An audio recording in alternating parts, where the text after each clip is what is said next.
আসসালামু আলাইকুম সুপ্রিয় দর্শক, আজকে আপনাদের একটা ছোট্টখাটো ট্রিক শিখাই। এই যে দেখেন মায়াচালা বিলের মাছ, এর মধ্যে অনেক প্রকারের মাছ, চিংড়ি মাছ, পুঁটি মাছ দিয়ে এটে অনেক রকমের মাছ, ওদের বাঁচতে সমস্যা হয় এই সব মাছ এরকম বালতির গাবলার মধ্যে একটা পাত্রের মধ্যে নিয়ে কিছু পানি দিয়ে দেবেন, দেখবেন চিংড়ি মাছগুলো সব তলে চলে গেছে আর উপরে সব চেলা মাছগুলো বসে এসছে। তখন এরকম উপর থেকে আস্তে এরকম হাত দিয়ে এবার উঠে ফেলাবেন। এই যে দেখেন একদম ফ্রেশ খালি মায়াচালা বেরোচ্ছে। আমি এবার দুটো সাইজ করতেছি আমার বিক্রির উদ্দেশ্যে।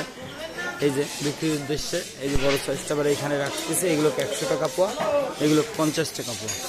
আর এইখানে চিংড়ি মাছ তলে জমা হয়ে যাবে, তখন চিংড়ি মাছগুলো বিক্রি হবে 100 টাকা পোয়া।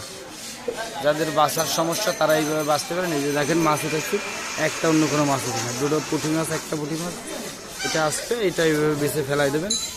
এই যে বাংলাদেশের হোয়াইট গোল্ড মাত্র 50 টাকা পোয়া, মাত্র 50 টাকা পোয়া।